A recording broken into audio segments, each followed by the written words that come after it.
Hello all. Thank you for making it back to our midday session of the second day of the Open Symposium. I want to say good afternoon. We're 10 minutes away from afternoon, so I think I can get away with that. Good afternoon. We're all really excited about this coming session.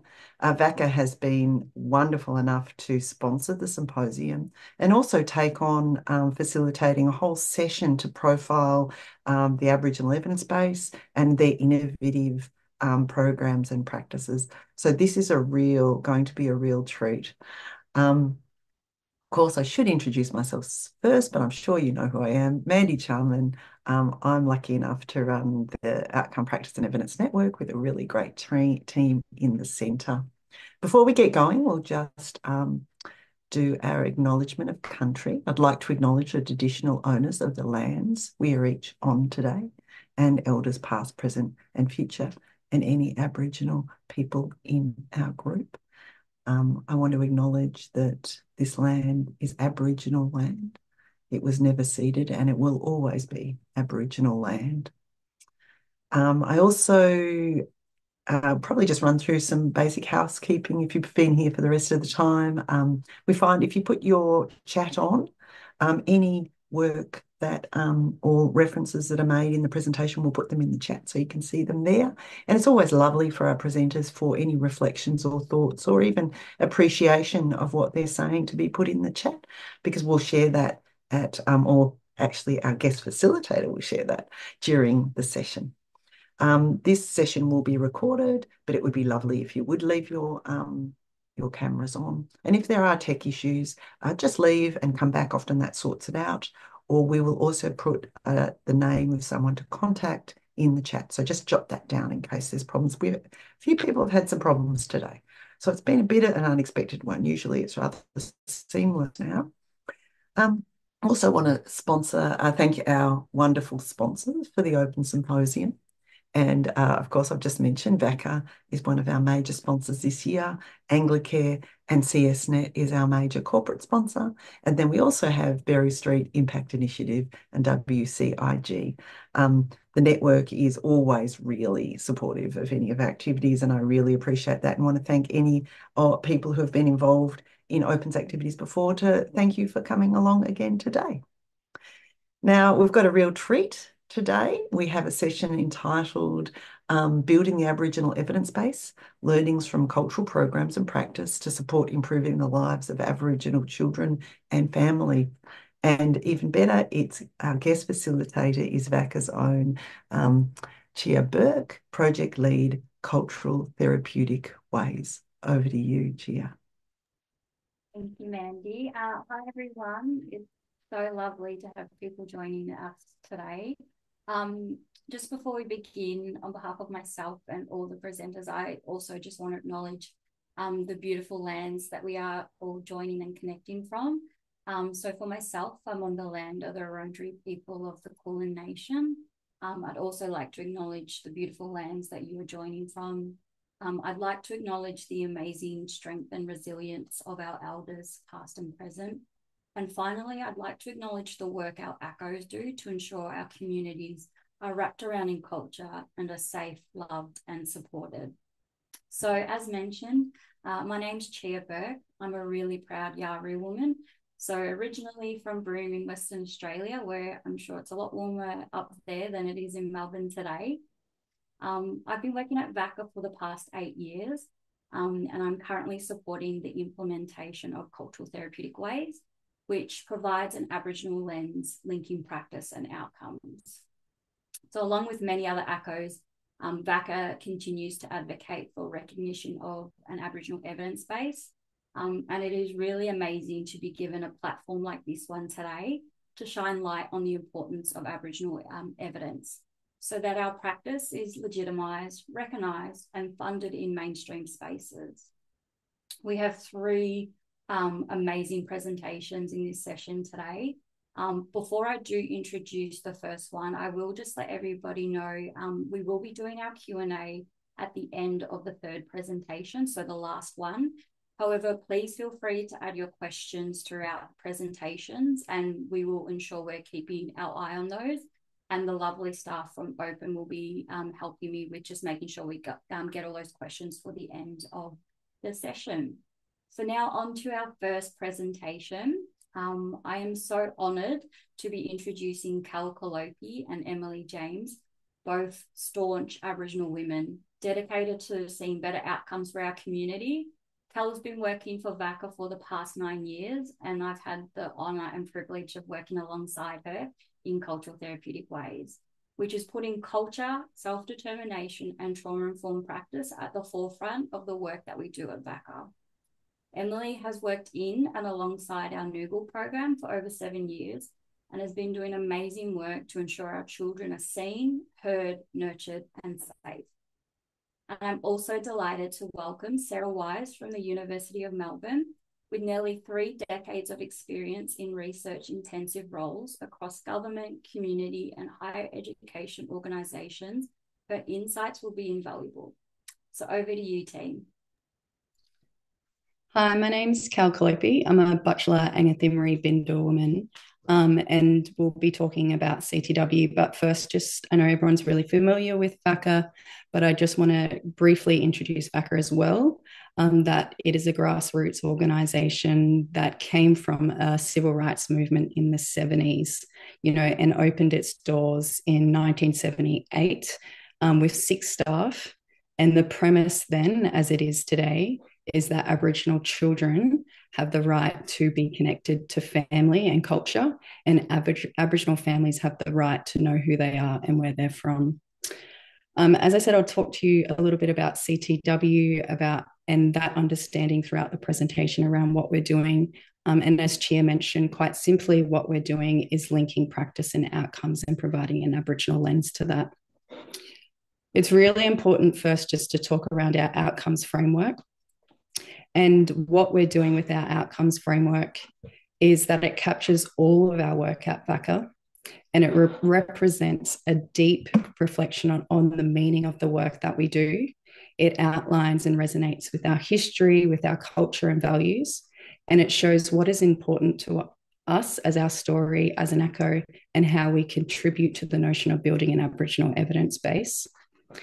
In generating our own evidence, just a little bit about the methodology of what we've done, because all of our work in CTW sits within our outcomes framework, is that we've been adapting, designing and promoting Aboriginal theories and knowledge systems, and also applying critical reflection towards Western evidence building approaches. And most importantly, it has been developed by staff for staff over many different Aboriginal community groups over many years. And what we're talking about today is the community outcomes. It's meant that it's been built from the ground up.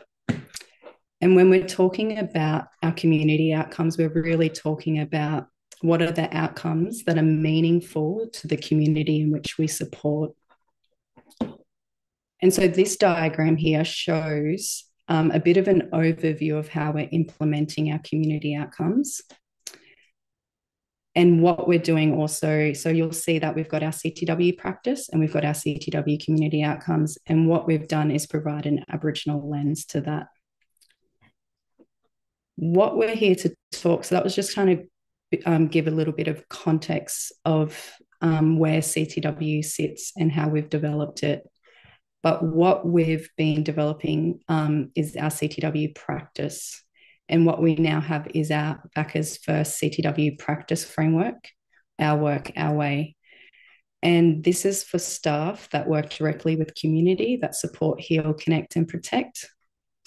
There are 2 main parts to CTW and practice. It details the 3 pillars of practice. So what you'll see there is culture, trauma-informed and self-determination. And it also details our CTW program cycle, so the map that programs work towards engaging, understanding, planning, progress, and reviewing. I just want to make one key message about this particular slide before I move on. But in CTW, what we've done is reframe risk, which is often deficit-based, and we've reframed it as safety, which encompasses holistic, strength-based, culturally appropriate safety assessments.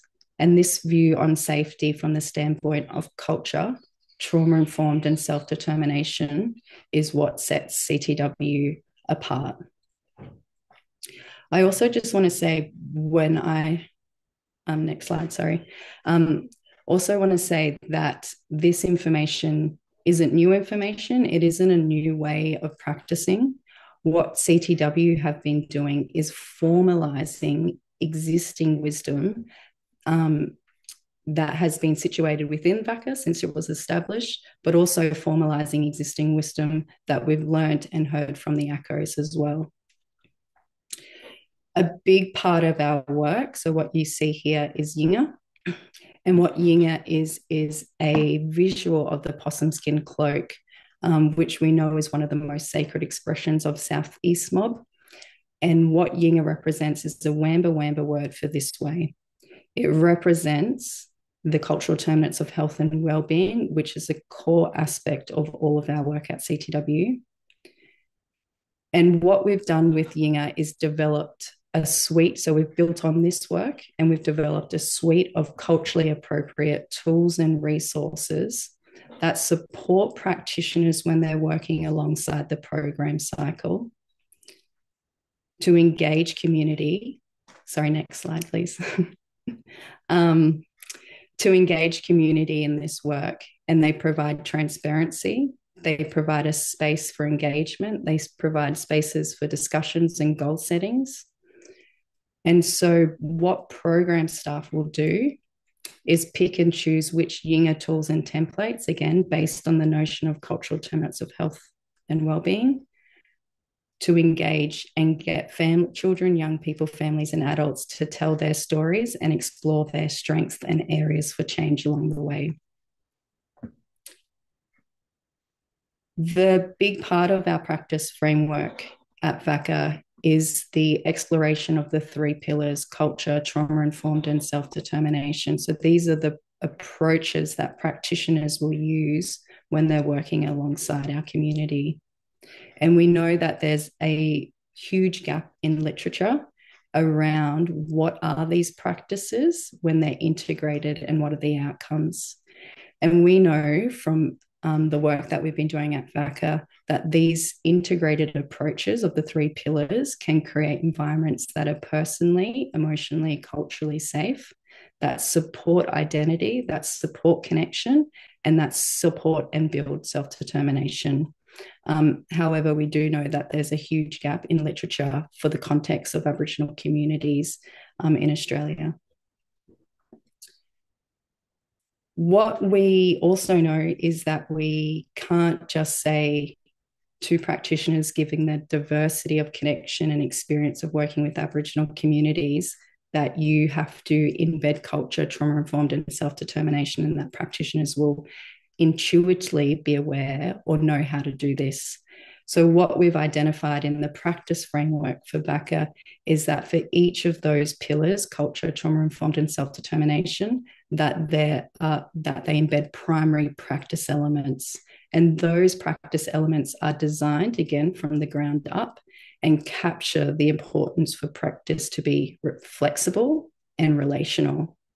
And this means that staff can work in a way that is responsive as opposed to prescriptive, and to ensure that that we're working to the strengths of those that we're supporting and where they're at on their journey and their needs and their desires and their aspirations. So each of these practice elements, what you see on this slide, is that culture has a range of practice elements, i.e. deep listening, respectful relationships, connection to community and country. Trauma-informed also has a range of practice elements, and self-determination as well. And what we have is that practitioners will have a resource for each of these practice elements, which will support them through their own knowledge gaps. For instance, some practitioners might lack the knowledge of how to engage Aboriginal children with their community, and therefore they'll be able to promptly delve into the relevant practice elements, which highlight the techniques that support them to do that. again, it emphasises the importance of practitioners using professional judgment when choosing which practice elements they need based on the stages of where the children, young people, families, and adults might be at. And what you'll see on that slide is summaries of the practice elements, which we've reflected in the practice guide, in the practice framework. The other just important point to note is that each practice element, if we just go back to the previous slide, sorry, Emily, each practice element has a really detailed how to. If you go back to the next, sorry, 2 slides forwards, I'll wrap up.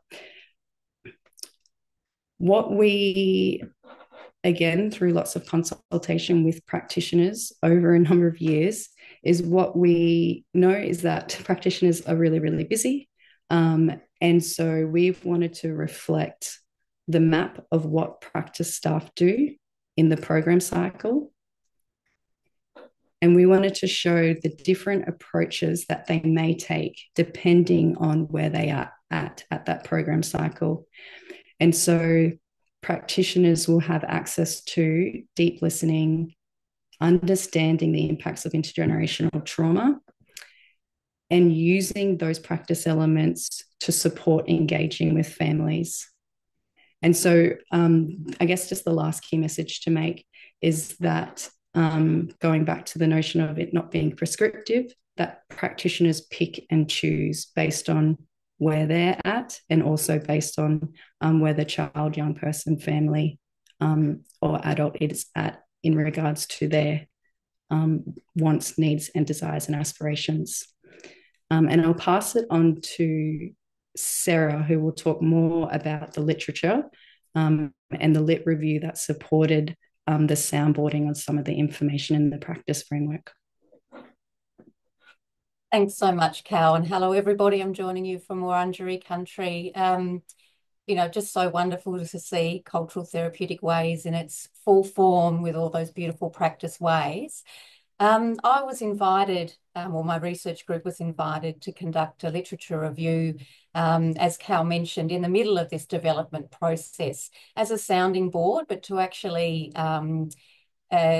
see what was in the published literature that would support cultural therapeutic ways as contributing to healing and wellbeing outcomes for Aboriginal peoples, and also to identify what those practice ways or those program components were within those particular studies or programs that adopted cultural therapeutic ways elements.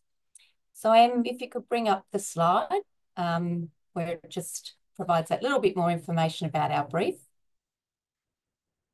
So the research question that was guiding the systematic scoping review was, how do services for recently colonised Indigenous people based on CTW elements impact healing and wellbeing? So is there evidence that those pillars of practice actually contribute to healing and wellbeing?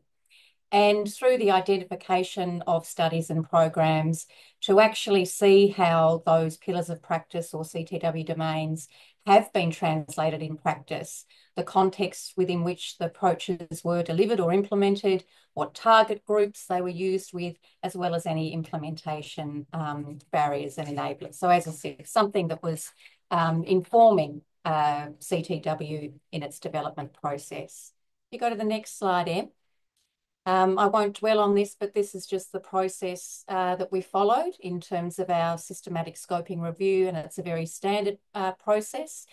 First, we needed to define the domains of cultural therapeutic ways and the theory of change. So what did we mean by culture as a practice way? What did we mean by self-determination as a practice way, and so on?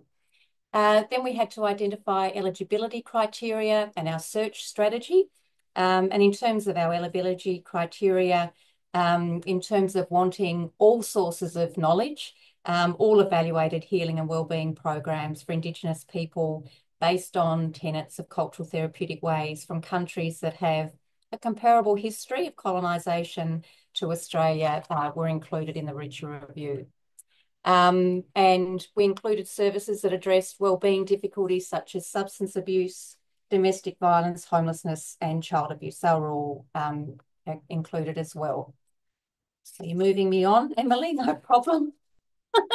In terms of the findings, there was an enormous amount of programs that we identified in the literature that actually adopted cultural therapeutic ways, elements or pillars of practice, but a very small proportion of them were actually had an evaluated study attached to it. So it tells us that, this is not new knowledge about, I think, the efficacy and the importance of those elements in practice for Aboriginal peoples, but the information we were able to draw on was a relatively narrow slice of the programs that were out there.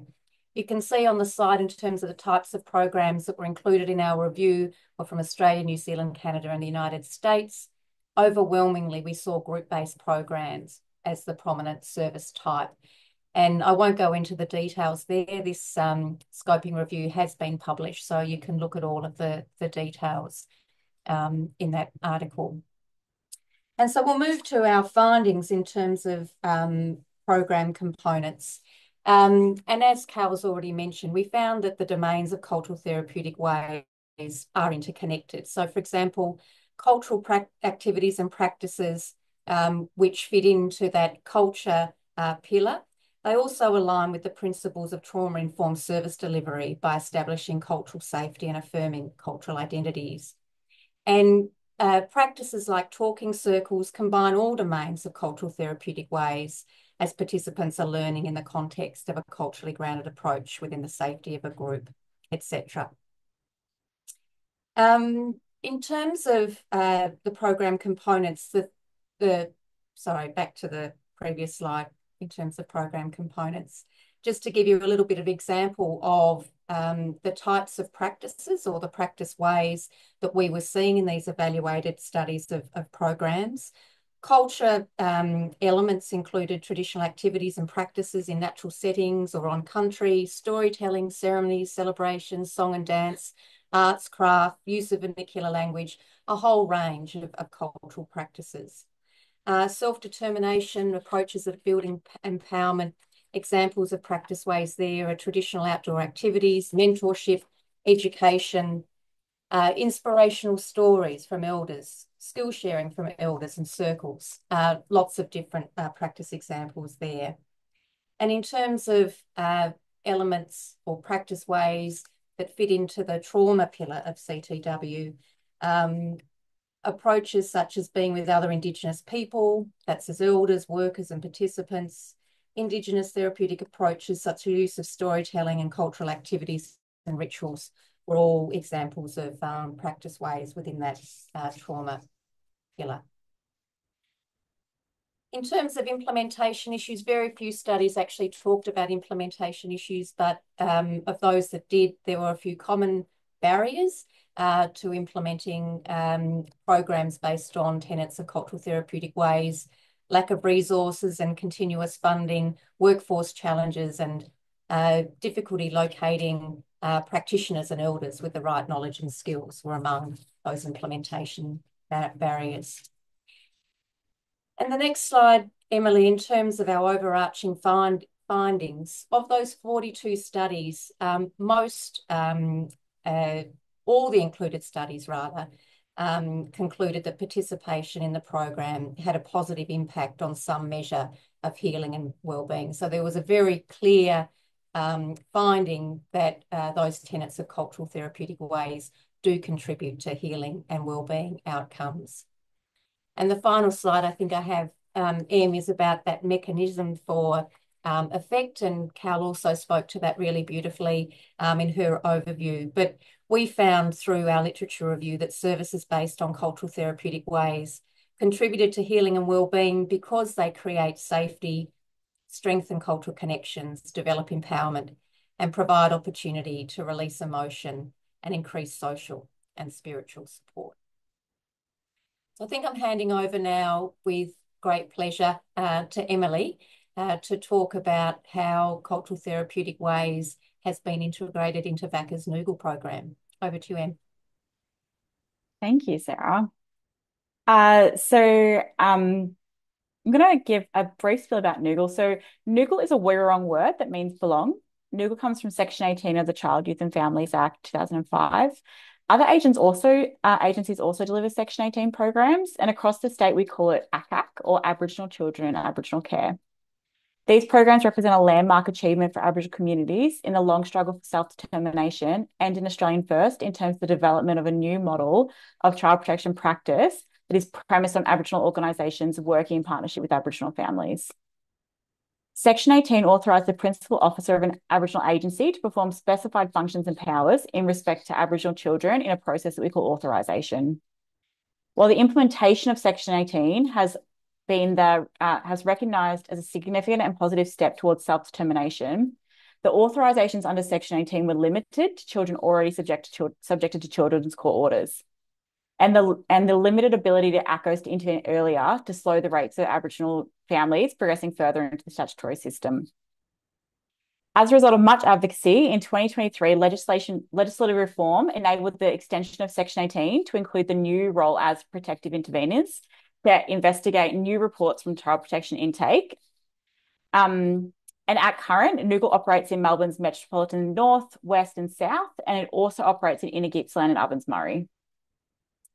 The quote on this slide captures a core belief at the centre of the Noogle program, that Aboriginal children have the right to know who they are, where they come from and where they belong. They have a right to be supported and to be guided so they may grow into themselves, to eventually become proud, resilient, thriving elders and leaders who in turn embrace their own responsibilities to future generations. At Noogle, we've been led by the Cultural Therapeutic Ways framework since the beginning, which took the form of the Noogle practice approach. All of our staff are trained in CTW, and we have an expectation that they all align their practice to our way of doing. To achieve different outcomes for Aboriginal children, we had to do things differently, and we must continue to do things differently. At Noogle, the principle of change is at the core of our practice. We understand that all families come to us within the context of their trauma. We understand that culture can support them to heal them. We know that self-determination is possible with all of our families. We believe that nothing is fixed. We believe that children and families are constantly changing and growing. We do not get stuck in old stories. We work together with children and families to create new stories. We maintain a spirit of hope. One of the most important aspects of change is striving for us towards a different kind of power authority. We seek to apply power and authority based in love, responsibility, and commitment. We take inspiration from Big Auntie energy, reflecting on the ways that community has always stepped in to stand between a child and risk. We do truth-telling with love and kindness. We are not shy of having tough conversations. We see parents for who they are, not for their faults, while not minimising what needs to change. In our risk assessment, we do not only rely on a family's pattern and history. We believe that parents are capable of change and of breaking cycles. We motivate our families to dig deep. We strive to assert our statutory authority wisely in a way that does not step on or step over the rightful roles of Aboriginal families and communities in the care, protection and guidance of their own children. Some of the outcomes we've seen through the program, and these results are from 2022, so we probably are due for some updated ones, but at Noogle, we have high rates of reunification, including a significant number of children who were previously subject to care by secretary orders or with non-reunification case plans. The reunification rate for the department is about 12%, and our reunification rate is up as high as 24%. We see lower rates of children transitioning to long-term care orders or care by secretary orders, and families describe our approach as more culturally appropriate, more trauma-informed, and timely and responsive. We have an increased engagement with families, including increased participation in decision-making and case planning. Children and young people at Noogle have increased contact with their parents, siblings, and extended kinship network. We see a significant increase in children and young people's connection to their culture and community, and more parents come to court with the support of Noogles to have their voices heard. We have a strong partnership with other VACCA programs who also work in ways that align with CTW, which has been integral to achieving these outcomes. I'm going to give a quick practice example. And what I want you to keep in mind as I talk about this family is that what CTW aims to do is heal, connect and protect the Aboriginal children and families that we work with. One of my favourite Noogle stories is of a now 3-year-old child called Larakia. Lara Key was first authorised to us when she was 12 months old. Her mother had 6 other children who had all been removed by child protection.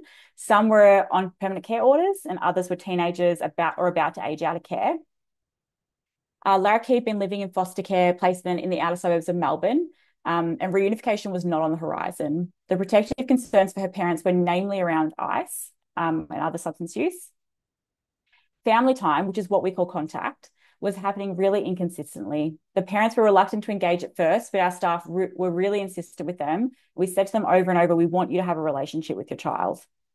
Eventually, we were able to get them there and contact was happening really regularly, but the parents weren't really working to address their substance use. A few months in, we were able to utilise our family and community connections to find a maternal aunt in Shepparton. Mum had a really fractured relationship with her extended family due to her own trauma history and experience with growing up in care. But what we were able to do is really start to connect Mum back into her family. And we started doing, when we started doing work with them through family meetings, through cultural activities, we started to see some really active healing for that family. Noob was able to work with the family and the foster carer to transition Lara Key into the care of her maternal aunt. When Lara Key began residing with the aunt, we supported Mum to stay connected by providing train tickets, vouchers, accommodation to ensure she could visit really regularly. Noogle also needed to tell Mum some hard truths, but we did that with love and kindness. We didn't shy away from the hard conversation. We motivated her to dig deep, and we were able to see Mum for who she could be, not for her faults, but whilst also not minimising what needed to change. The maternal family also put pressure on Mum to go to rehab. And after almost 12 months of working with the family, Lara Key is back in her mum's care. We achieved this through the support of other VACCA programs, which work in the same way as us, in alignment with CTW. And Mum has said to us, I wish Noogle had been around for my older kids. Maybe they would be home with me. Thank you for hearing our story and never giving up on us.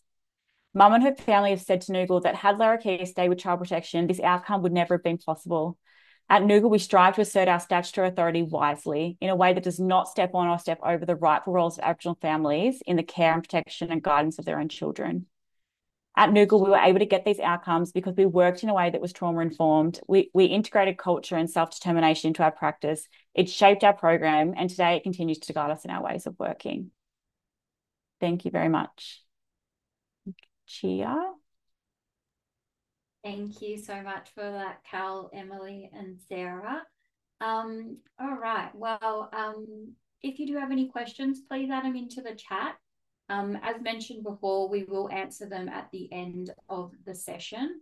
But again, I really just want to thank the 3 presenters and presenting the amazing work that we are trying to do at VACCA to create change within the sector and putting culture at the forefront of all the work that we do. So that our babies are growing up thriving and not just surviving, and that they are strong and resilient young individuals. I'm now excited to introduce our next lot of presenters. I'm honoured to introduce Maddie Liccardo, a proud Torres Strait Islander woman from Thursday Island. Maddie has been with VACCA for the past 7 years and is currently the Family Services Practice Lead, but previously played a key role in delivering the BUABAH pilot program, leading case management functions as a practitioner. We also have the lovely Lorne Samuels, who has worked at VACCA for the past 7 years as well, and is currently the statewide practice lead for family services, but previously has worked as a team leader for various programs, including the BUABAH program. I honestly think we are incredibly fortunate to have these 2 amazing women here today to share their extensive knowledge and insights into this amazing program. We've also got from VACCA, Emma Stevenson, who works in the child protection reform space. Emma is very passionate about reforming the child protection and justice system, advocating for meaningful change. And we've also got the lovely Sarah Wise from the University of Melbourne presenting as well. So over to you, team.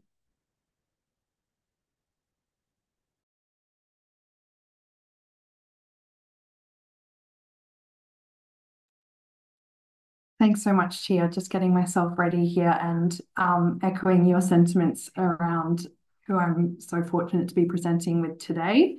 I'll get us started just by yeah, we'll be sharing, I guess, the journey towards BUABAH, which is bringing up Aboriginal babies at home. Very excited to be sharing the learnings that we've had in the design and implementation process towards this system change initiative. So we'll be sharing some findings from the pilot, the evaluation of that pilot, and how the evaluations have shaped the next phase of BUABAH. So I understand that these rates might be well known to a lot of those in the room today, but I think is important to state to get the context of the problem that we're faced with. So we know that in Australia, the rate of infant removals, the disproportionate rate of Aboriginal infant removals exceeds the national average. We can see here what that looks like. And we also know that in Victoria, those rates are the highest in the country. So really underscoring the need for change at a systems level. So I'll pass to Sarah. Thanks, Emma. And this is just another bit of context, that the audience might be well aware of. But in Victoria, we have legislation for prenatal child protection casework to provide assistance to expectant parents to reduce the likelihood that the child, when born, will enter out-of-home care. However, there are questions. Questions have been raised about whether child protection should be involved in casework prenatally, both in terms of effectiveness and the impact that it has on families. So we know that most infants who enter care have been reported to child protection pre-birth. So whatever is happening prenatally doesn't seem to be effective in diverting children and families from interventions following birth. The statutory powers of child protection, we know, causes a lot of stress and pressure on expectant parents, particularly Aboriginal parents, and that we know avoidance of antenatal care and other social care that expected parents might need is often an unintended consequence of prenatal child protection because parents are wanting to avoid child protection involvement. So the bit of background, the current way of trying to divert families from child protection intervention following birth through child protection casework really was not an effective approach for Aboriginal families. Renee, I think you're picking up now. Or back to you, Emma. Yeah, sorry, thanks, Sarah. But just considering, the context, and we were very lucky to, in collaboration with social work at University of Melbourne, we were successful in obtaining funding over 42 months from the Out of Home Care Philanthropic Funders Network to design a response, an approach to prevent Aboriginal baby removals in Victoria. And we did so through undertaking a small-scale pilot. So the Bayside Peninsula area in Metro Melbourne on the traditional lands of the Bunurong people was the site selected for this project. This site was selected due to the unborn child reports rates in the area were above the state average. And there were key implementation enablers through selecting this site. So VACCA has a really strong service presence in the area, and staff are highly engaged in the idea of that response and doing something in a pilot level. Thanks, Sarah. Thanks, Emma. This was a really unique project. It was an end-to-end innovation process, and we didn't go to, or VACCA didn't go to philanthropy with a pre-developed idea. We adopted a systems approach to change making, which was actually developing a response based on a very deep understanding of the factors within the system that is actually generating the problem of Aboriginal baby removals. So with the wonderful team at VACCA in the south, Lorna was really central to this process. We assembled an Aboriginal stakeholder advisory group, over 30 Aboriginal practitioners from the area, to actually sit with us and dialogue around the factors within the system that were causing the problem that we were seeing, and to actually develop a solution on the basis of that problem analysis, and then move to a process of feasibility testing the identified solutions, with that stakeholder group, and also in consultation with other participants who were going to be involved in the implementation. So that was Peninsula Health and Child Protection. So this really lovely process of design or co-design with Aboriginal community stakeholders.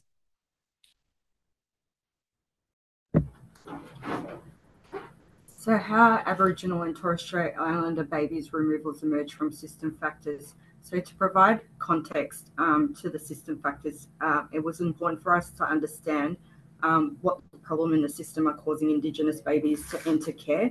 So at the forefront of this, it was powerful to understand also what are the powerful causes and connections between the causes, and incorporating the voice of and insights and experiences of Indigenous representatives across the sector. So when we looked at the system factors, it was unnecessary reports, so implicit racial bias towards Aboriginal parents and families, surveillance bias, resource constraints within antenatal services, lack of confidence in the availability of community services, insufficient experience among health workers in addressing psychosocial issues.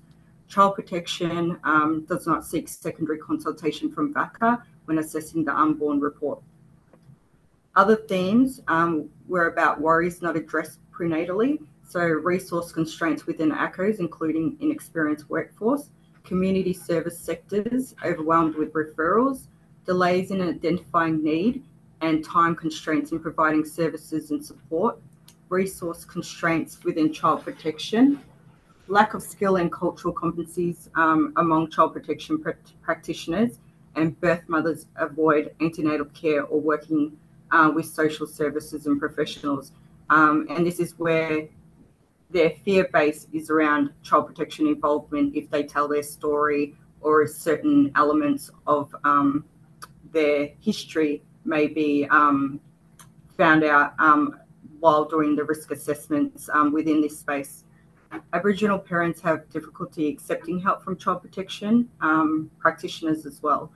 So unnecessary removals, bias in process to determine whether the child needs protection, implicit racial bias towards Aboriginal parent and families, shortfalls in family and ACO inclusive decision making, and lack of cultural responsive residential placement following birth.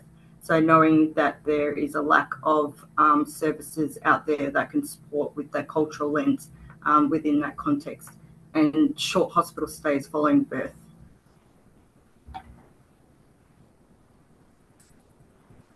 So BUABAH key design elements. So when we were looking at the program, it was really about that innovative, looking at the barriers and adjusting our case management response to the unborn space. This is where we really needed to understand the system, understand legislations and the gaps and barriers for families or pregnant women.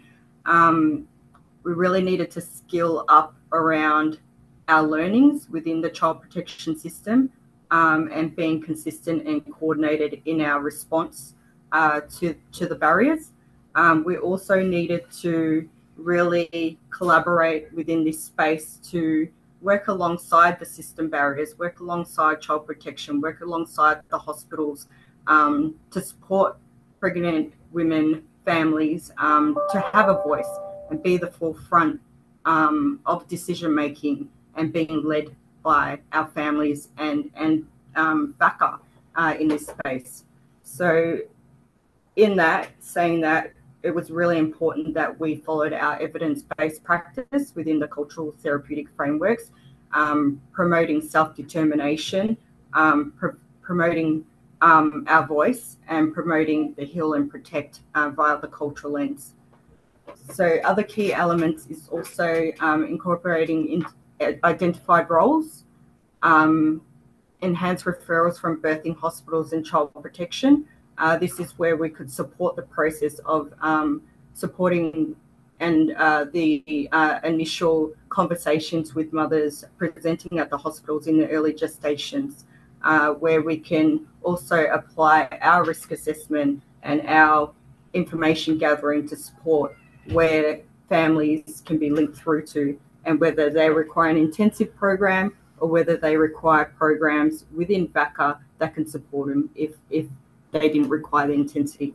VACCA Cultural Therapeutic Ways approach was a very important element in this, and this is how we know that the way we do business, and exactly like what Cal said, this is a practice that we've been doing for many years, and we know that works with our families.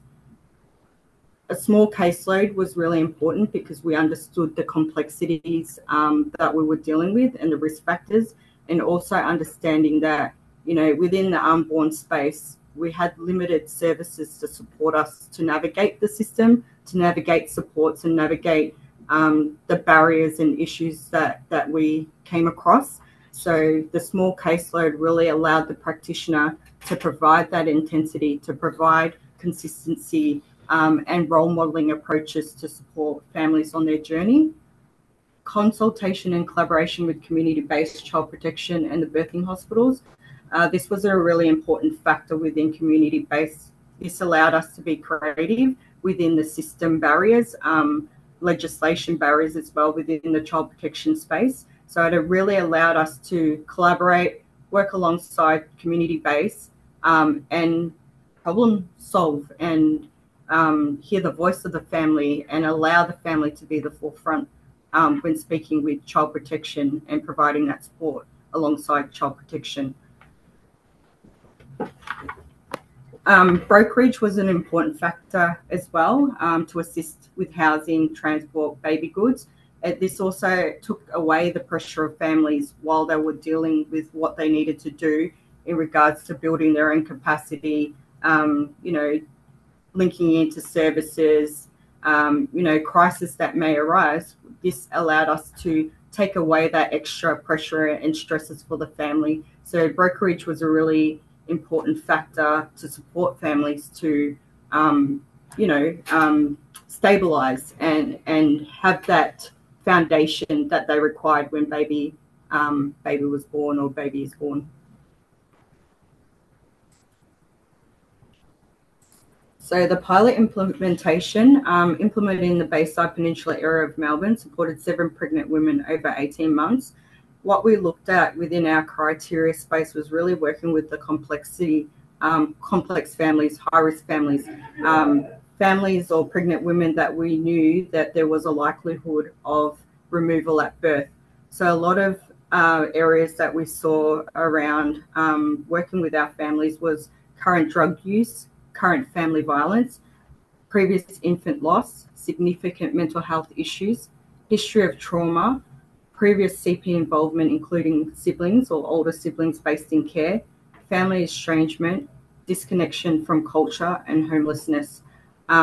What we saw, and I guess Maddie will provide you a case study or a practice study, that throughout our involvement with our pregnant women over the 18 months, at times we saw probably about 3 or 4 of these domains or areas that were barriers to, you know, working alongside services, working and building capacity of families. So they were quite significant within this domain. So yeah, evaluated by the University of Melbourne, these were the findings that were significant in our supports to address and build capacity and foundations for our families.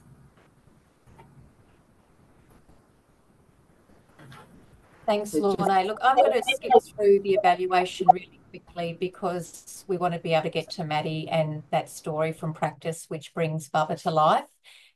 Also because the report of the BUABAH evaluation is publicly accessible, and I'm actually going to put that in the chat so you can have a look at the detail. It's in the University of Melbourne's institutional repository. But really quickly, our evaluation had 4 aspects: design, outcome, client satisfaction, and process evaluation. Next slide, Emma.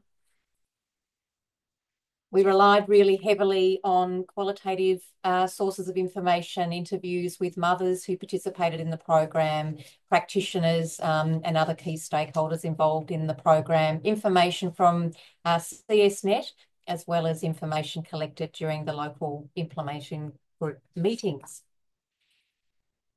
Next slide, Emma. I'm not going to draw on this other to say, you know, we worked off a really fully developed theory of change, and we're able to, in our evaluation, you know, address each of the outcomes that the BUABAH program was hoping to achieve, and they achieved it just beautifully.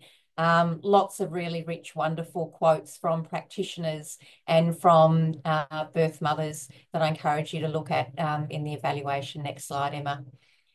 So short-term outcomes, medium-term outcomes. Next slide. Next slide. To the long-term outcomes, which were obviously that increase in safety and reduced need for child protection intervention following birth was a really key outcome, as well as improved birth and neonatal outcomes for baby. Therein highlights is the most incredible outcome for the program, that of the 7 babies that were born in the pilot phase of BUABAH, 6 of those were discharged from hospital in the mother's arms. And there's a wonderful quote from a community-based child protection practitioner team leader who said no way would have they thought that any of those babies were on a trajectory to be going home with their mothers, and couldn't believe the incredible work that BUABAH was able to do to change that outcome for that child and family. Next slide, Emma. What made BUABAH successful? Well, you're looking at 2 of the key implementation success ingredients on your screen now. It's Lornay and BUABAH. Really the knowledge and expertise, the capabilities, capacity, passion, commitment of the people that were involved in this pilot was really important to be able to deliver on those key design elements that Lornay spoke to. And in terms of design, you know, VACCA's CTW practice approach, some of those other design elements that Lornay's already spoke to were really those critical ingredients for achieving those wonderful outcomes. But we want to hear from you, Maddie, your story from practice. Hi everyone, my name's Maddie. I was the BUABAH practitioner during the pilot program. I have a practice study that I'd like to share with you all. So basically we had a pregnant mum who had presented during pregnancy to the local hospital. She presented to the hospital after a pretty serious car accident. The hospital were concerned because the mother presented with significant injuries, but when they did the follow-ups, they realised that there had been no incident or accident recorded to emergency services. The mother had stated that she was pregnant and couch surfing at the time she presented to hospital. And it seemed as though the mother didn't have any child protection history of her own, but she did mention to the team that the father of the unborn baby was currently in jail, and that was as a result of driving offences. The mum didn't have any previous children, so there was no, I guess there's no history of child protection involvement with any siblings. So when we received the referral in BUABAH, I guess the main, the goals were around supporting the mum with housing and the practical needs ahead of the birth. So when I commenced working with the mum, I formed a really trusting relationship with the mum. Obviously, a lot of deep listening, allowing mum to feel trusted and heard. And I guess the more I got to know the mum, I realised that the situation was a lot more complex than like the care team had originally thought. The mother had been disconnected from all of her family for 10 years. And at first it seemed like this was as a result of the mother's, I guess, choices in the past 10 years related to criminal activity, alleged drug trafficking, drug use, transients, and associating with violent criminals. But after developing a further relationship with the mum and I guess some hard truths, some truth telling, it was actually, the mum was disconnected from her direct family as a result of her sibling passing away after having a car accident. The sibling had been drink driving at the time, and the family had blamed the mother because the mum had not stopped her brother driving and was aware that he'd been drink driving. So that's where the original disconnect had come from.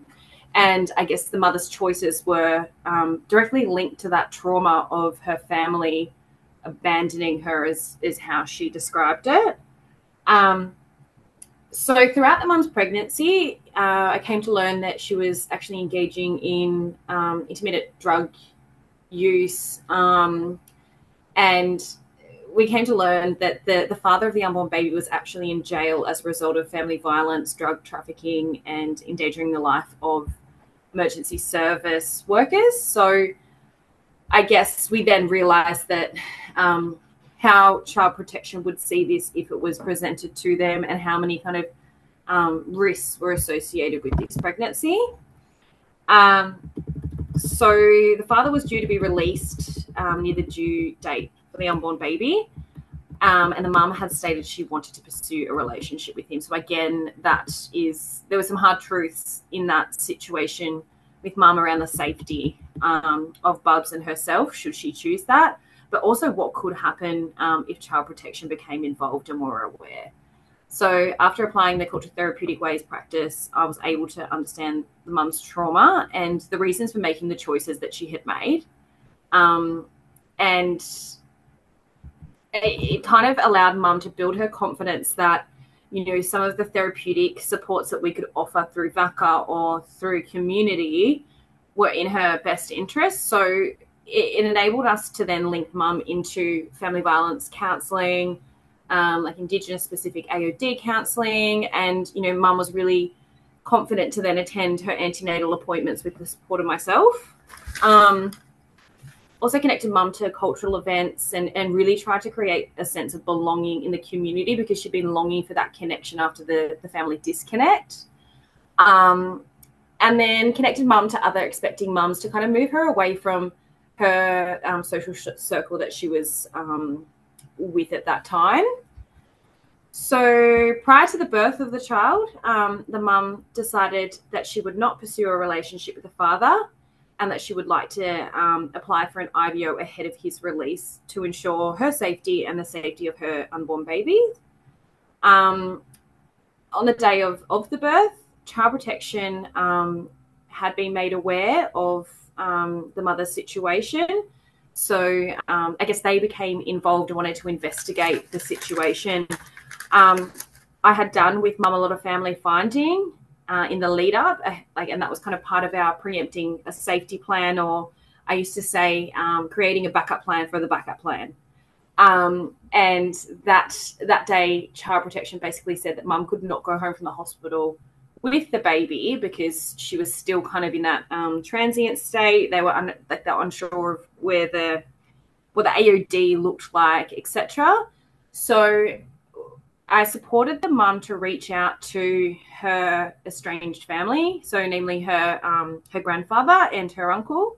And that day, mum reconnected with her granddad and uncle, and granddad had said, you know, I've been wanting to speak to you or hear your voice for so long. We miss you. Why don't you and your baby come and live with us? And child protection then assessed the parents, as they do in these situations, the grandparents, and you know, mum went from being almost homeless with a lot of kind of concerns to moving in with her grandfather, her uncle, reconnecting to kinship.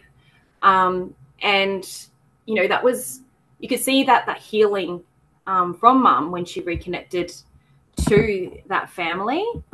So mum continued to engage with all of the services that we linked her in with while she was pregnant. She even used her self-determination to link herself into local play groups to continue building, I guess, a pro-social group of friends and move away from her old life. She would see Koori midwives. We engaged her in all of that. Mum's connection with her baby was one of the most special connections I had ever seen. It was really beautiful. So from there, Mum ended up reconnecting with her dad, and I guess the people who she hadn't spoke, like the people like her mother, her dad, her sister, who she hadn't spoken to for over 10 years. And then we held an AFLDM for the mum and her family and her child. And on that day, her family, who she'd been disconnected with for over 10 years, turned up to be part of that and kind of put forward in the AFLDM how they were going to support mum and baby. And from there, child protection closed at investigations and response. So I guess what we're seeing is a mum who, there was a high chance of removal at birth, and it kind of almost happened. But because of all of that BUABAH work we did beforehand, mum was allowed that opportunity to leave hospital with her baby in her arms. So, yeah, it was a super special practice study, that one. Thank you. Thanks so much for sharing, Maddie. It's really important to see how this looks in practice. And I guess just to close off, really excited to share next steps for BUABAH from the learnings we gathered from the evaluation from these success stories. We are integrating BUABAH into our family services suite of programs at VACCA. So that means ongoing embedded delivery of BUABAH and expansion of BUABAH. So we're now delivering across 2 sites in Metro Melbourne, increased team capacity and supports, and increased referral pathways are some of the key, I guess, redesigned elements in response to the evaluation and learnings we've gathered, and really excited to have Maddie and Monet really involved in that practice moving forward as practice leads and continuing to build the practice of BUABAH, and also working with University of Melbourne in the next iteration of evaluation. So really, excited to share that with you. And I think if any closing comments from co-facilitators, otherwise, thanks very much.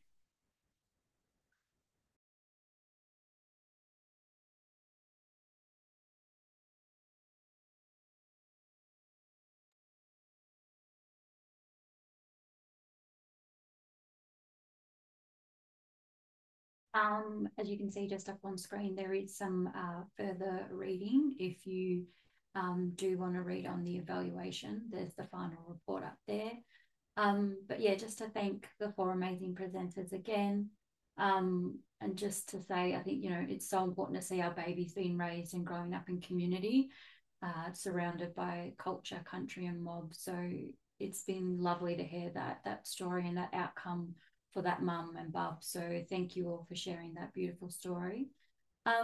Before I get into the next presentation, somebody had messaged me and said, we can't hear you that well. So I've put some headphones on. So I'm hoping that is helping and you can hear me a lot better. But yes, as we get into our last presentation, I'm sure people are finding their legs might be falling asleep and they need to move around. So please feel free to stand up and move around. Obviously, we can't see what you're doing. So if you need to move around, please feel free to do so. But on to our last presentation, I'd like to introduce the lovely Dana Williams. So she is the Executive Manager for the Victorian Aboriginal Children and Young People's Alliance and has worked for the Aboriginal community controlled sector for over 12 years. 10 of which have been with the Alliance. So the Alliance has a membership of 15 ACOs across Victoria, and Dana is passionate about supporting every member to be self-determining, particularly as it relates to children and families. So presenting with Dana is Ashlyn Devery. So Ash is a very proud and staunch Aboriginal woman born and raised on beautiful Larrakia country. So Ash's work history includes working in youth services, Aboriginal health promotion and the ACO sector. So Ash currently works at VACCA within our research and evidence development team, where her work supports and contributes to building an Aboriginal evidence base through supporting research, program monitoring and evaluation projects. So over to you both.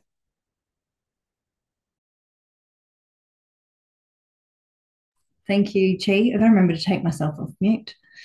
I'd just like to acknowledge that I'm sitting on Bunurong country. Thank you for your beautiful welcome at the start of this session. And I just wanted to acknowledge the two previous VACCA presentations. And I think it's fitting that we are going last but not least, because it shows the importance of capturing Aboriginal ways of knowing, being and doing and working with community, and that at a local level, it looks different for each ACO and each community and each family and more importantly, each child.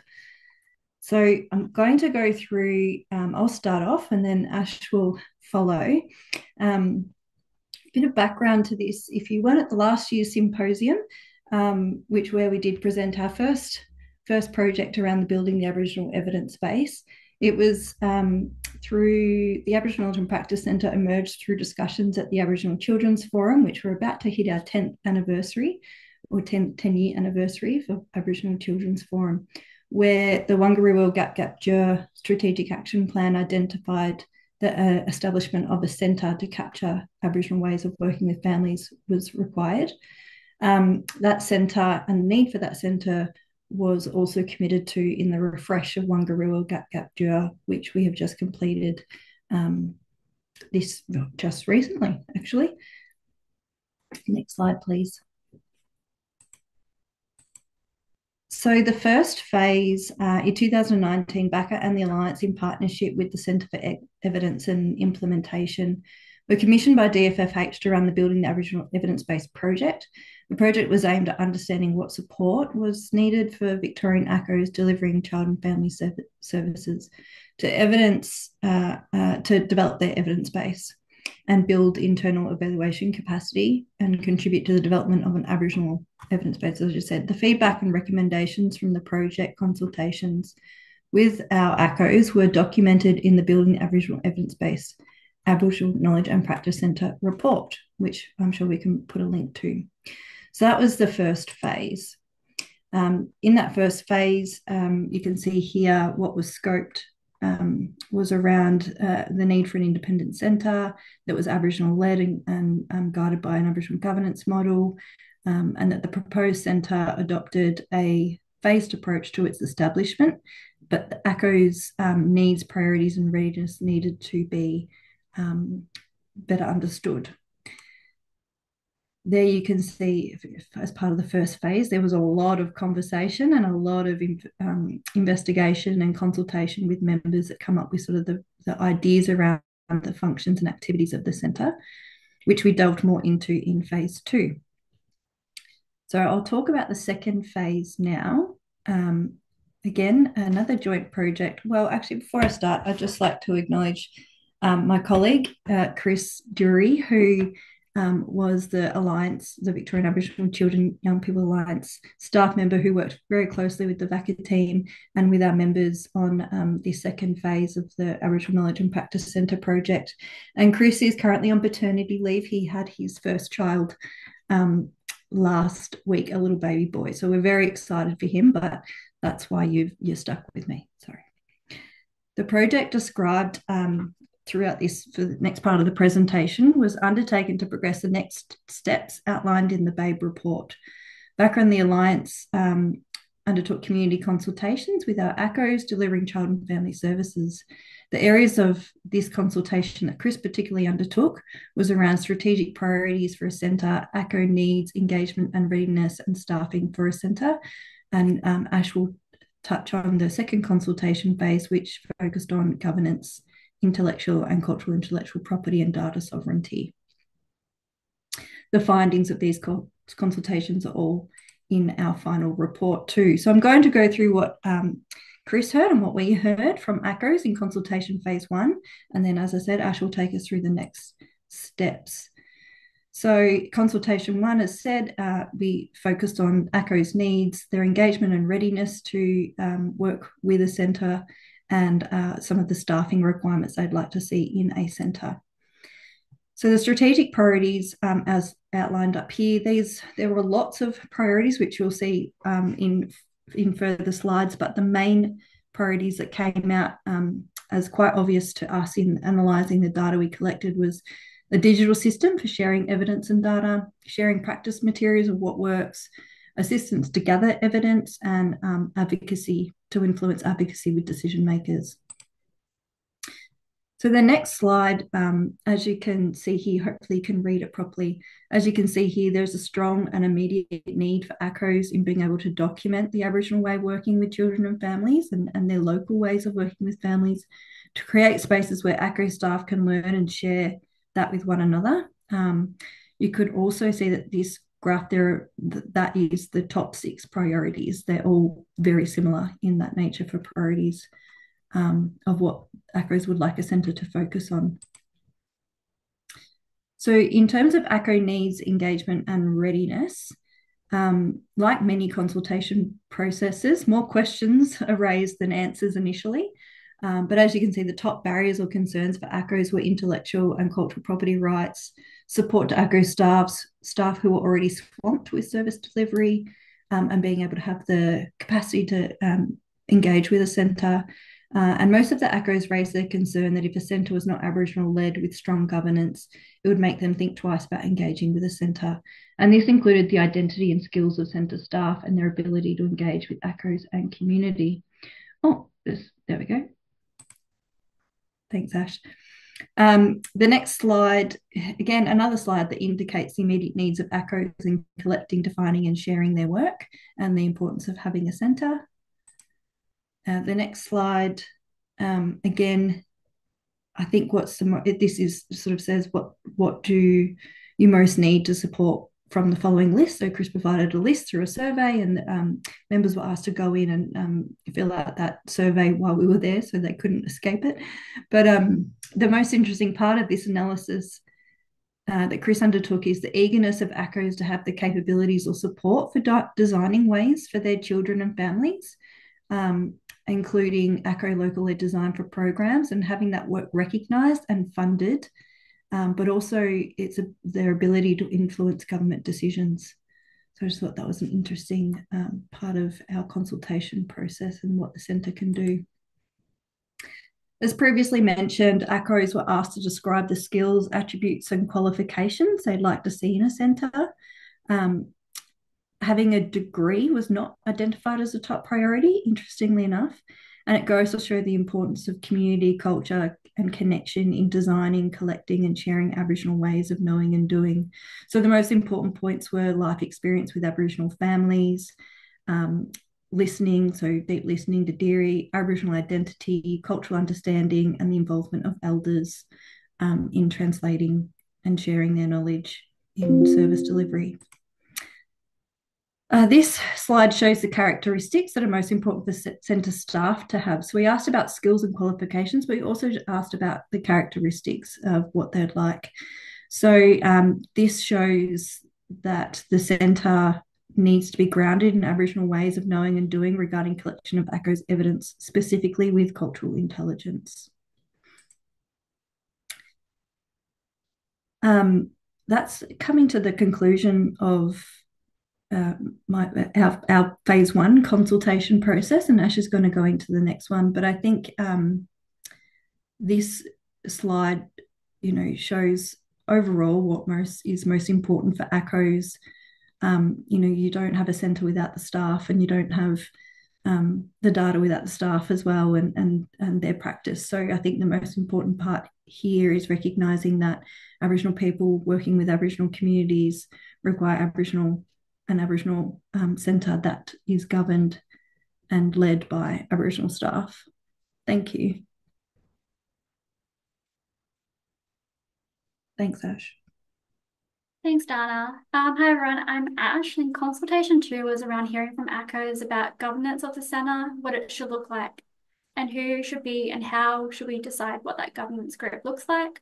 Part of this process, we also engaged Terry Jenke lawyers who are an Indigenous law firm for support and advice throughout the project and for the consultations as well. So what we heard around governance was that ACCOs and child and family services sector should be the main decision makers around governance, and any governance group needs to be representative of the ACCOs, communities and cultures across Victoria. Specifically, we heard ACCOs and the CEOs are to be the decision makers, ACCOs need to have the opportunity to participate in all decisions around governments and be able to decide on the process, structure, and membership of the governance group. In addition, we also heard potential members should be Aboriginal with lived experience and demonstrated connections to our community and comprise of representatives from the ACCOs and the child and family services sector. Around ensuring Aboriginal ways of self-determination in decision-making and governance, we heard throughout the consultations that the centre, that culture and Aboriginal ways need to be embedded throughout the centre's structures, operations and decision-making. Further, we heard that the centre should be led by ACCOs and ACCO needs, that the centre should have a cultural governance framework and be guided by strong principles such as self-determination. The centre needs to engage and be accountable to the community. Further, the centre needs to reflect the different communities, cultures, and cultural practices across Victoria. The centre should reflect on the language and the models it uses and move away from Western models and languages and really develop and work in models that work best for ACCOs and our community and that embed Aboriginal ways. So consultation 3 was around hearing from ACCOs about protecting intellectual and Indigenous cultural intellectual property and data sovereignty, otherwise known as IP, ICIP, and IDS. We also were supported by Terry Jenke lawyers as part of this as well. And you're probably going to hear some very clear themes that Dana also Dana also talked about as well. And that came through quite strongly throughout all the consultations. We heard a lot around ACCOs supporting ACCOs and how the centre could be a mechanism for that through supporting sharing of information and capacity building of ACCOs. However, any information or data collected, used or shared needs to align with supporting the sharing information between ACCOs, build capacity to develop, implement and run programs, needs to benefit all ACCOs, support ACCOs to build evidence, and support knowledge translation that aligns with building an Aboriginal evidence base. Oh, I accidentally skipped way too far. That was not where I was at. Sorry, everyone.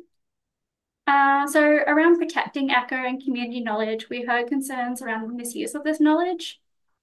Some feedback around protecting ACCO and community knowledge was having a cautious approach to sharing knowledge and information, that ACCO should have control over the knowledge and be able to decide on what is shared, that there needs to be clear protocols and agreements and ethical processes are needed that are culturally safe and embed cultural protocols and Aboriginal ways of doing. Support ACCOs around understanding and protecting IP, ICIP, and IDS and be able to make informed decisions to protect their knowledge. And potentially having 2 separate portals hosted by the centre, one for ACCOs and one for the public. During the consultations, we also asked for feedback around the centre's functions and activities. Like Dana said, that work initially came about in phase 1, and we wanted to make sure we heard the ACCOs properly. So we had a little discussion around that as well. So what we heard is that all centres' functions and activities need to be grounded in ACCO and community need. There was a high need for capacity building training, specifically around program design and development, establishment of programs, implementation, evaluation, and research. ACCOs also noted support and understanding IP and IDS better and supporting ACCOs in that area, and supporting ACCOs advocacy through the generation of evidence and really challenging the Western ways of working. So next steps of establishing the centre, there will be a phased approach to establishment. As part of this phased approach, a governance group will be established along with working groups. But to do this, we will need to bring all the ACCOs together and decide on that process and what it will look like. We will be incorporating the consultation feedback throughout the phases. Eventually, we're hoping that the centre will be an independent incorporated entity in the later phases. And just most importantly, emphasising that ACCOs are the decision makers throughout this process, and their advice and guidance will always be sought after. and embedded throughout all these phases. However, unfortunately, we don't have funding at the moment allocated to this project. However, that is something we're actively working on. And in the meantime, we're advocating for the recognition and importance of building an Aboriginal evidence base and the importance of the centres to support ACCOs and being able to build their evidence and really challenge the Western ways of working. Thank you.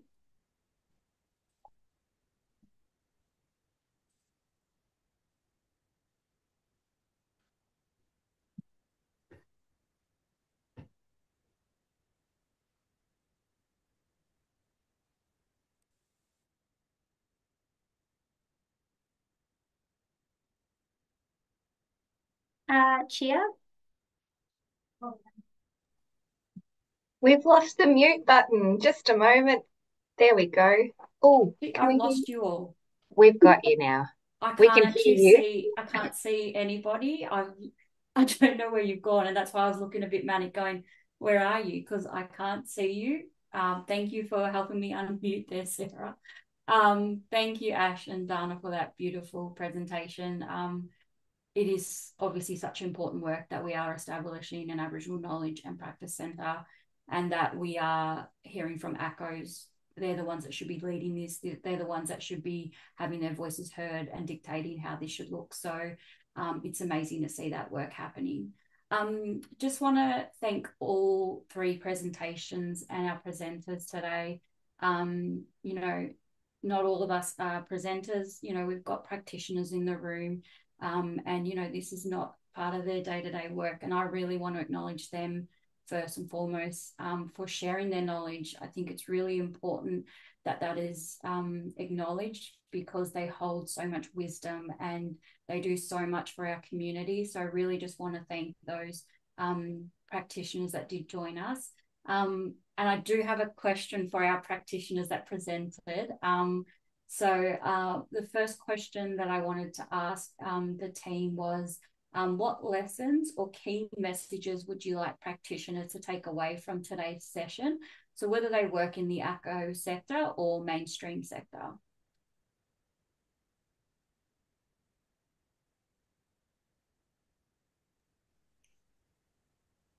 I can jump in. Thanks, Cal. I think just in regards to the work that we've done in CTW, which again just premised on linking practice and outcomes and ensuring both practice and both outcomes have an Aboriginal lens.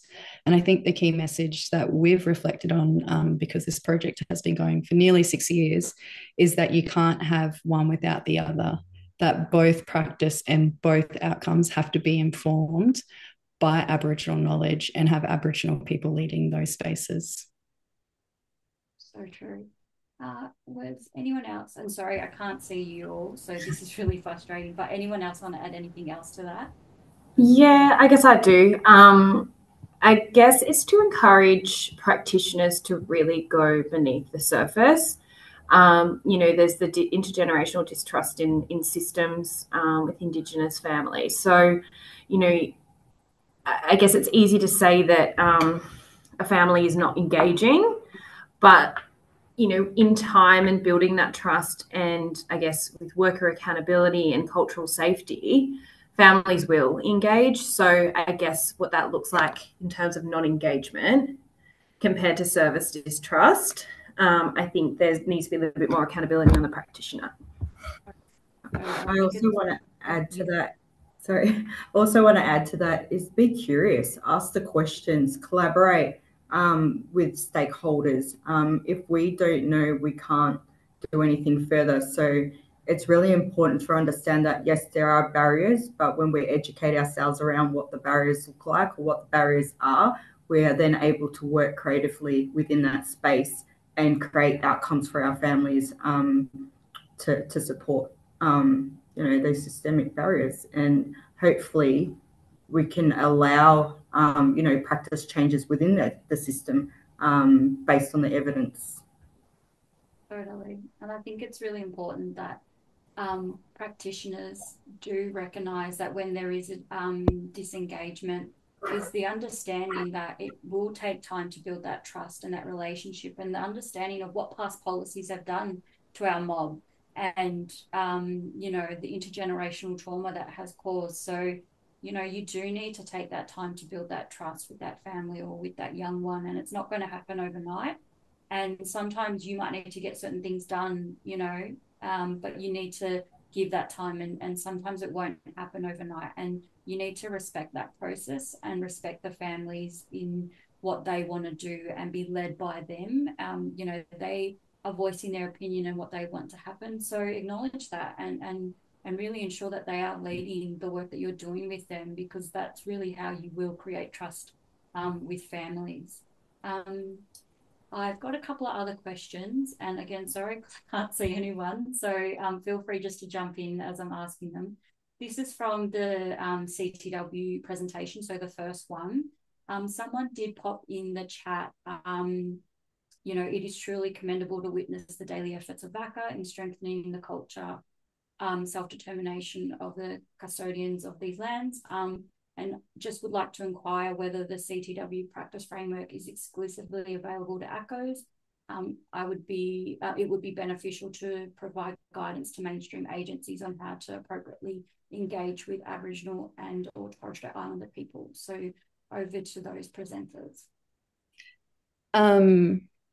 Yeah, probably not a quick answer, but in regards to sharing the practice framework as an example, in the presentation, I didn't talk about it in enough detail, but I shared the outcomes framework. So we had community outcomes of heal, connect, and protect. And what sits behind the ability for our staff that work directly with community is that we have an organisation that Hey, sorry to bother you. Oh, that's okay. It's no bother. You that we have an organisation that our outcomes are all based around building Aboriginal knowledge, building Aboriginal leadership, and staff health and wellbeing. And without that at the forefront, I think it would be really difficult. And I guess the other thing just wanting to share is that in the implementation of the practice framework, we're talking about 3 to 5 years of an implementation plan that is modelled around coaching and training, that has Aboriginal practice wisdom doing that coaching and training. And it is a staged approach. So yeah, not a short answer, but a good one. But yeah, there's lots of stuff happening in the background to make sure that that practice framework isn't just a document that practitioners read and then utilize. There's lots of stuff behind. So that might not answer it completely, but shares a little bit more context that the document sits in the bigger project of the CTW. Right, Cal. I've got a couple of questions for our second presentation. So there was one in the chat from Katie that said, hello, thanks for the great presentation. And just had a question. Can you explain why the eligibility criteria is limited to only up to 24 weeks pregnant?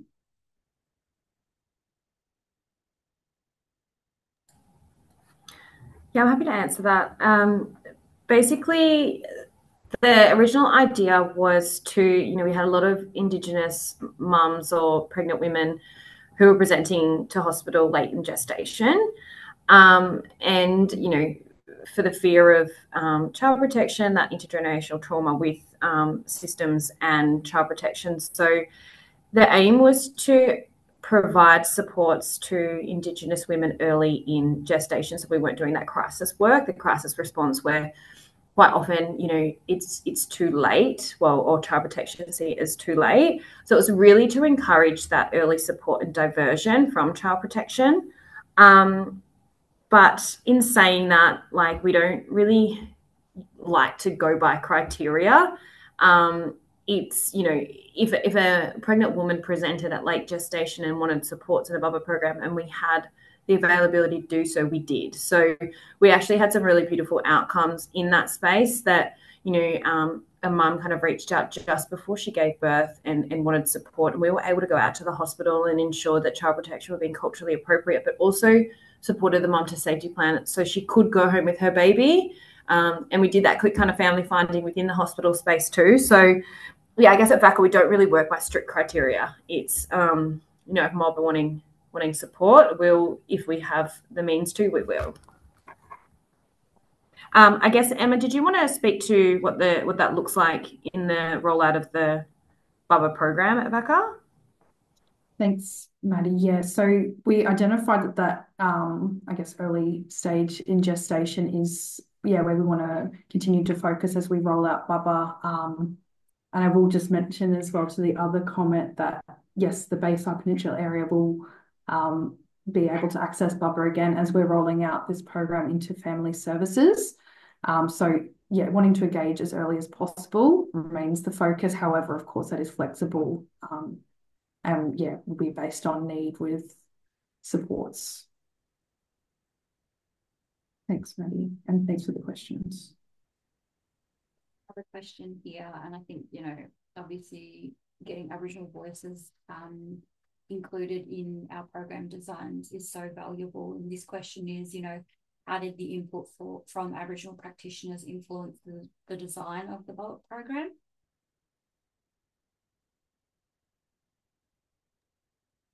Can you repeat that, Chia? It was a little bit soft. Sorry, I'll hold my mic to my mouth a bit closer.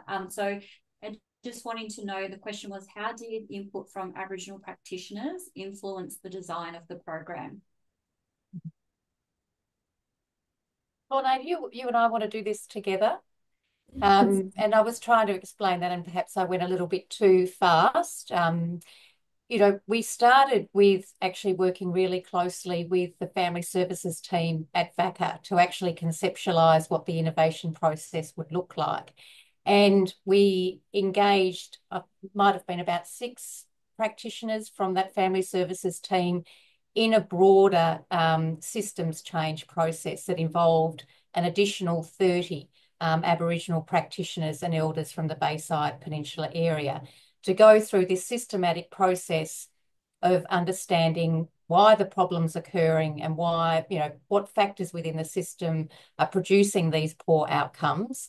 And then from that understanding, what we need to do to intervene in the system to actually change care pathways and outcomes for children and families. So the family services team was involved in those broader stakeholder groups and actually taking some of the key messages and insights and knowledges from that group to actually refine the solutions or the ideas for change and to make them into a solution that was implementable. So we went through the problem analysis, then we went through a process of identifying solutions. We came up with the idea of integrating a few of those ideas into a casework program, and then we worked in a very detailed way with the VACCA family services team to refine that idea and then go through a process of what is called service blueprinting.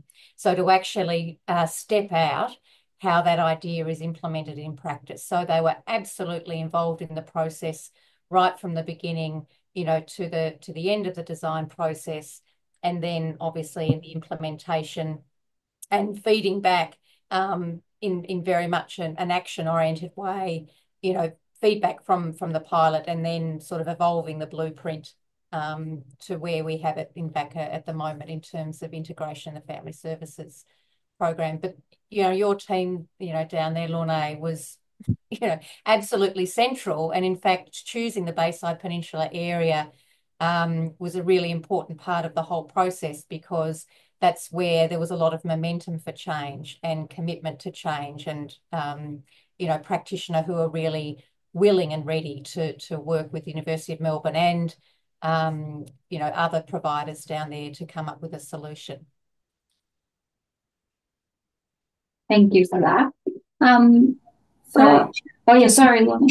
Sorry, I'm so hard when I can't see anyone. Through that whole process, we really, on the ground level, had to adjust our practice to meet the needs of our families and respond to the needs of our families. So it was a constant adjustment of practice and what would work and what wouldn't work.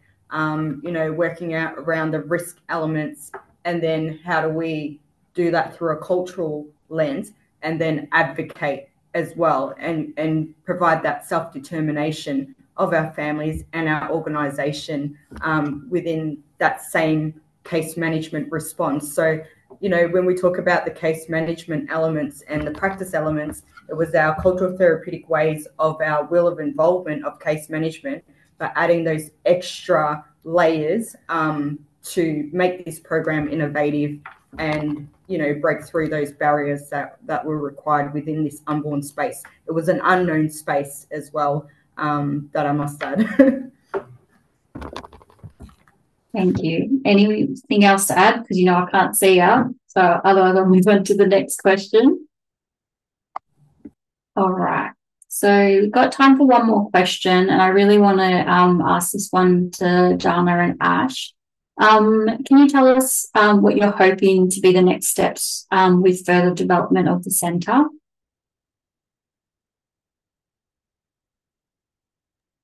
Dana, did you want to take this one? Sure. Funding, but we all say that, don't we? I think between VACCA and the Alliance, we're going to continue to advocate through multiple avenues for the establishment and the setup of a Aboriginal Knowledge and Practice Centre. We're just finalising and making our report number 2 very pretty, so we're hoping to get that out there as well, which clearly outlines what our next steps are as directed by the ACOs. But certainly, you know, we as service providers, and as my members will know, we often run off the smell of the oily rag, but we'll make it happen in whichever way possible. Thanks for the question, Chi. No worries. Thank you. Now, Mandy, I just wanted to see were there any other questions in the chat before I wrap it up. I just want to make sure I haven't missed any other ones or anything else to add. I think you've got everything, Fia. Yeah. All right, perfect. Thank you. All right. Well, I just want to thank everyone for coming along. And yeah, really just to echo, you know, the work we're doing within our ACO spaces, it's not new work. You know, Mob have been working this way for decades with our families and our children. But, you know, to be able to have platforms like this to acknowledge and recognise this work and be putting, you know, Aboriginal ways of knowing, doing and being at the forefront is so crucial. So thank you all for listening and taking the time to share this space with us all. We're about to head to lunch now, so please come back at 2 to hear from Oregon MacKillop Family Services and Monash University and Kids First. This session will highlight important learnings in supporting children and young people in care and with care experience. So thank you all again and enjoy the rest of your days.